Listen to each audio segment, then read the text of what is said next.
This will be the last time we see Conor McGregor fight in the octagon. That's disappointing to you. Yeah, man. Hey, what's going on, everyone? My name is Robert. This is Kurt, and this is On Location Podcast. We are currently back at Thrive Art District, and right next to Uncommon Brewery, one of our favorite spots to just chill and have a good time. But today, in this video, we're going to talk about Conor McGregor.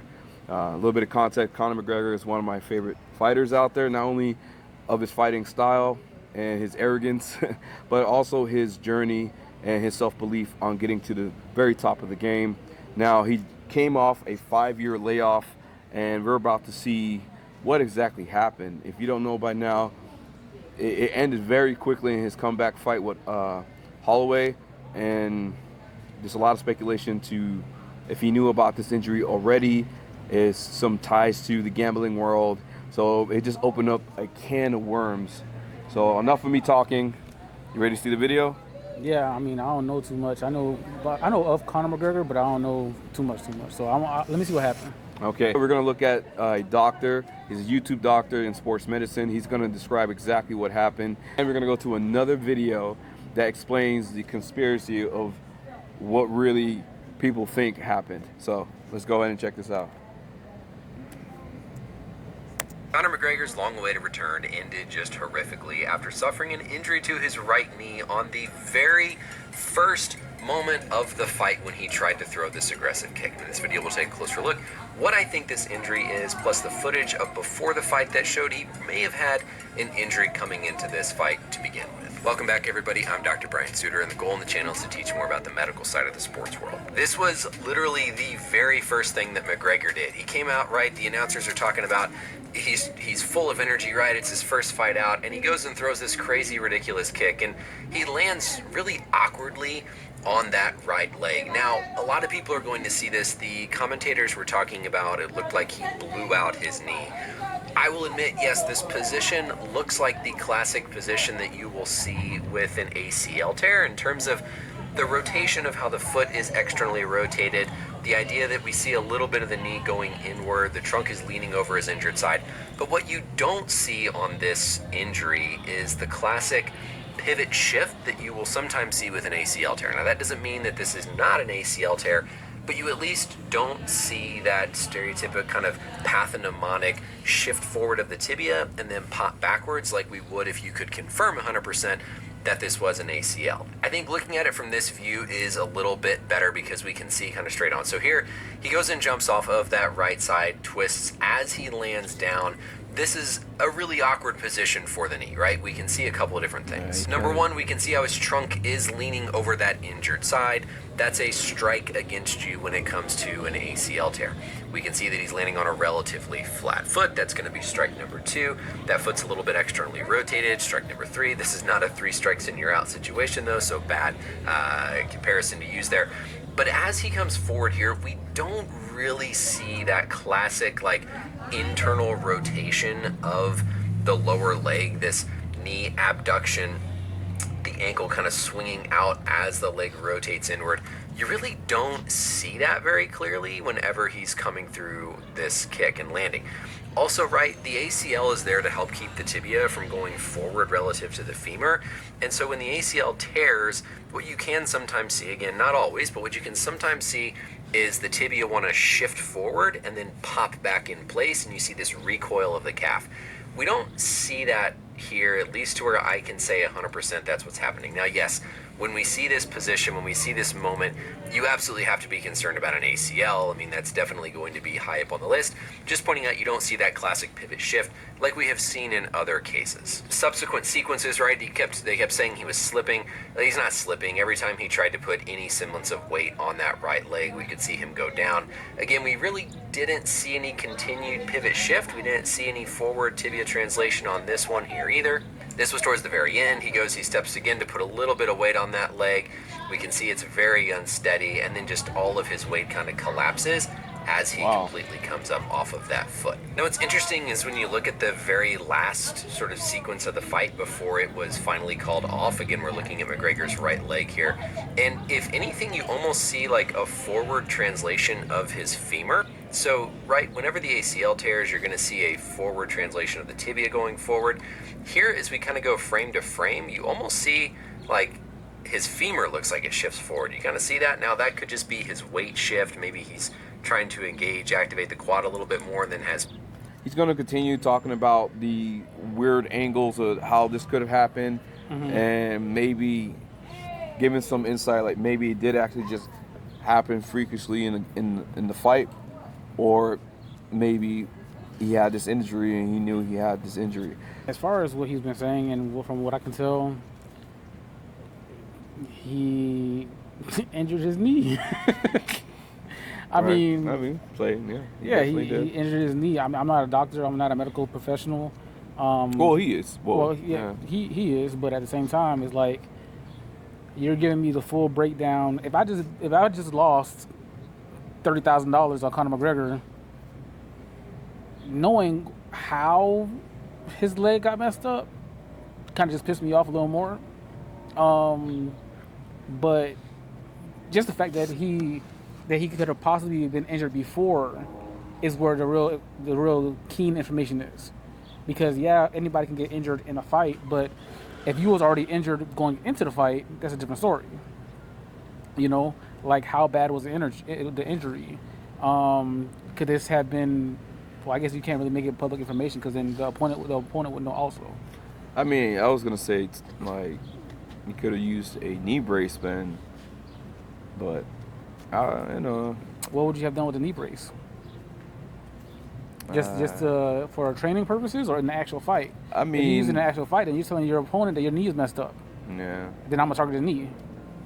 Yeah. You know, so like, how much can you really do in a situation like this? Yeah. Well, it is. His knee gave out. So now everything else about the context of what really happened and did he know about this injury, we're gonna find out in the video right now. Okay, so this is the second video we're gonna watch. They're gonna go a little bit into detail on what really happened and what they think happened and the lead up to the fight and everybody's excitement to really, you know, see Conor McGregor fight again. And we're gonna figure out what happened. If you hear the helicopter, I promise it's not for us. Or maybe, I don't know, he looks kind of... I don't think it's for me. All right, let's start the video.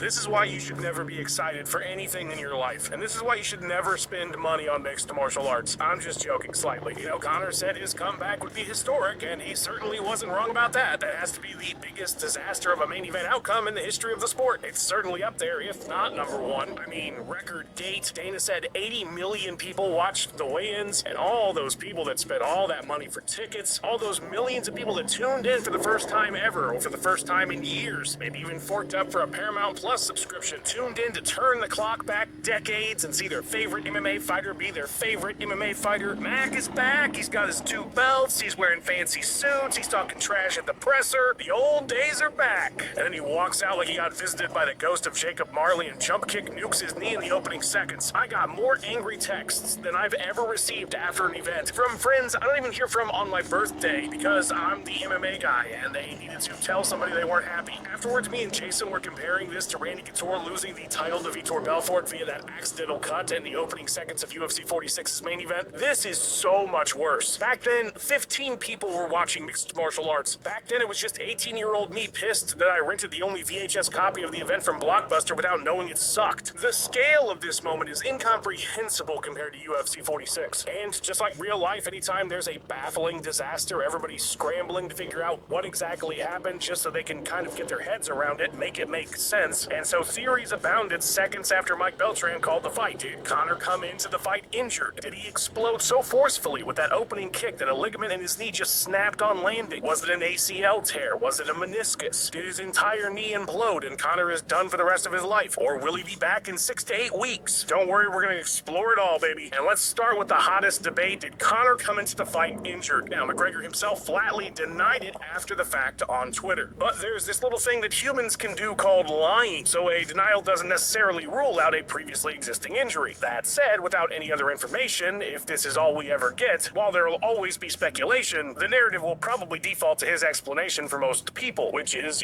incentive to lie. Because if Conor knowingly came into this fight injured and just shit all over one of the biggest events in the history of the UFC after pulling out of his last massive event just weeks before it was meant to happen, costing the promotion millions of dollars, he would have a lot of unhappy partners and might start garnering a reputation for being unreliable. Again, incentive to lie. So let's explore the previous injury theory just a bit. The biggest evidence, it has to be the walkout and pre-fight. Now, I'm no body language expert, and in fact, I think most of that stuff is bullshit. Oh, he's leaning in and his shoulders are curved, so he's gonna lose. Oh, he mogged him. He mogged him at the stare down. That stuff is stupid. But humans, we have certain universal expressions. It's how actors can pretend to be sad or angry or whatever, and we understand what they're trying to convey, often without words. And Conor McGregor, during that walkout and the pre-fight, a guy who is notoriously possibly the most confident man that has ever existed, looked like a kid trying to play it cool in front of his friends after he just found out his parents are getting a divorce and Santa's not real. I mean, look at these faces he was making. If I told you that any of these that we're about to look at happened after he blew his knee out, you would totally believe me, because it looks like he's dealing with some heavy shit. Look at these. He looks like he just got called up to the front of the class and he's in trouble and he's trying to pretend he doesn't know what for. Here he looks distracted or like he's trying not to think about something. I mean, this one, it looks like his whole life is imploding here. And mind you, this is before the fight. What is this? This sad, longing look off into the crowd, like he's never gonna see them again. The crowd he was waving to like the Queen of England before the fight, looking down again, looking a bit shameful, a bit Charlie Brown. Like, he looks so melancholy here. He looks deeply sad right before he's gonna fight Max Holloway and have the greatest comeback in history. Like, look how hard he's grimacing here. What is happening? And he did that like 4 or 5 times in that pre-fight period. A lot of people pointed out that other than the stare down when, you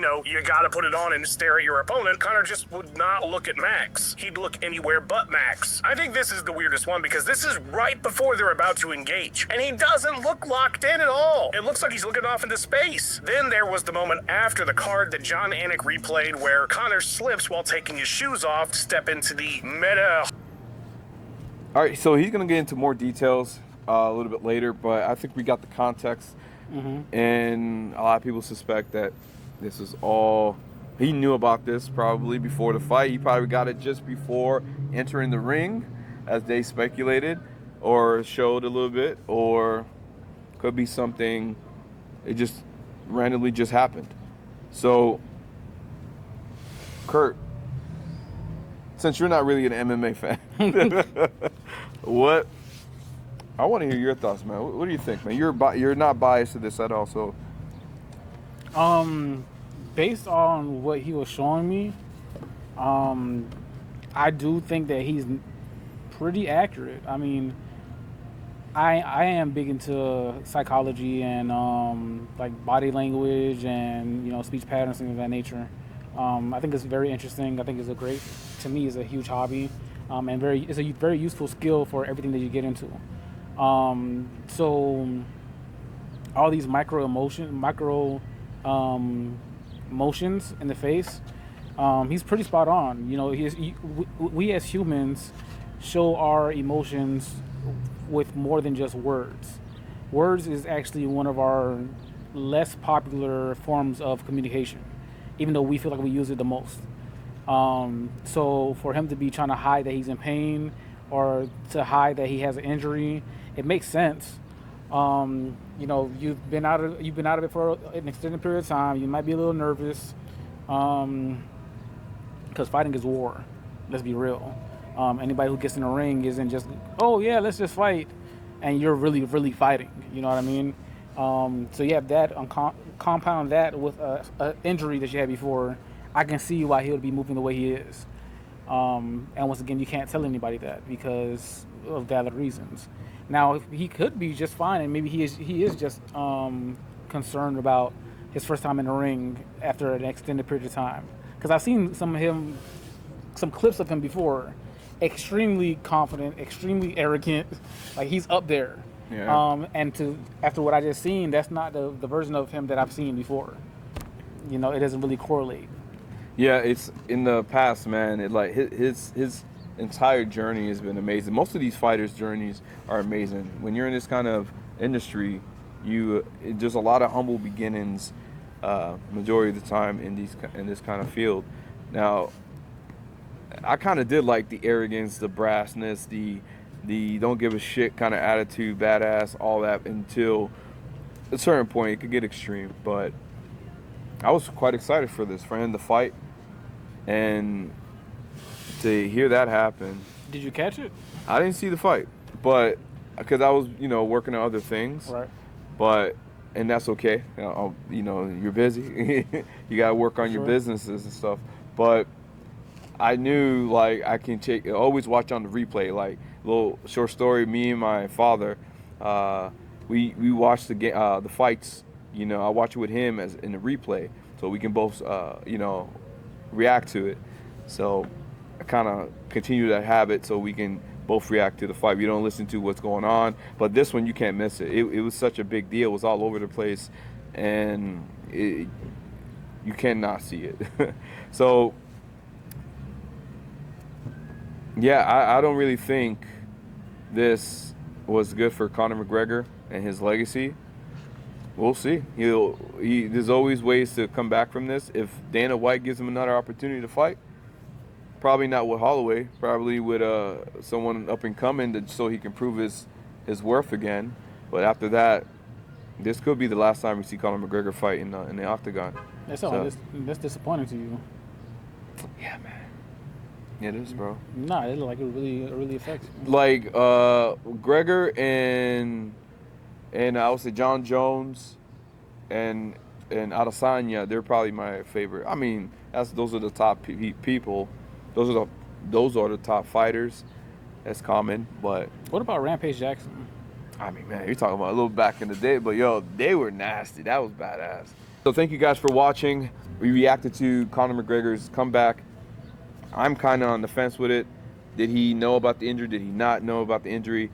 I'm leaning towards he probably did know about the injury. All his facial expressions kind of gave it away, but I'm not an expert. I'm not a profilist. So I can read people's faces and body language. I'm not that of a person who knows that kind of level of body behavior. But all in all, it was good to see him for a second. And that's it. So thanks again. Don't forget, like and subscribe on the channel. This is our first channel. We're growing it one day at a time, one video at a time. And hit the comments down below. Tell us what you think, and we'll catch you in the next one.